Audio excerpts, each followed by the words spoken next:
સુથાર અને પંચાલ સમાજ દ્વારા આયોજિત આ કાર્યક્રમમાં પરંપરાગત વિધિ વિધાન સાથે આદ્ય શિલ્પીનું પૂજન કરવામાં આવ્યું હતું. ઉજવણીના ભાગરૂપે ભગવાન વિશ્વકર્માની મૂર્તિનું ષોડશોપચાર પૂજન કરવામાં આવ્યું હતું. ત્યારબાદ સમસ્ત સમાજના કલ્યાણ અર્થે હવન અને મહાઆરતીનું આયોજન થયું હતું, જેમાં મોટી સંખ્યામાં શ્રદ્ધાળુઓએ દર્શનનો લાભ લઈ ધન્યતા અનુભવી હતી.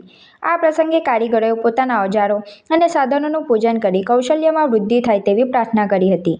સમાજના અગ્રણીઓએ ભગવાન વિશ્વકર્માના પ્રદાનને યાદ કરતા જણાવ્યું હતું કે દ્વારકા નગરી, રામ સેતુ અને જગન્નાથપુરી જેવા અદ્ભુત સ્થાપત્યોનો સર્જક દાદા વિશ્વકર્મા છે. તેમના આશીર્વાદથી જ આજે શિલ્પ અને સ્થાપત્ય ક્ષેત્રે પ્રગતિ જોવા મળે છે. સમગ્ર કાર્યક્રમના અંતે ઉપસ્થિત સૌ ભાવિકોએ મહાપ્રસાદ ગ્રહણ કર્યો હતો. આપણા માટે ગૌરવ અને આનંદનો દિવસ છે. ઈષ્ટદેવ ભગવાન વિશ્વકર્મા દાદાનો જન્મદિવસ જે આપણે સૌ ભેગા મળી આનંદભર હૈયે ઉજવી રહ્યા છે.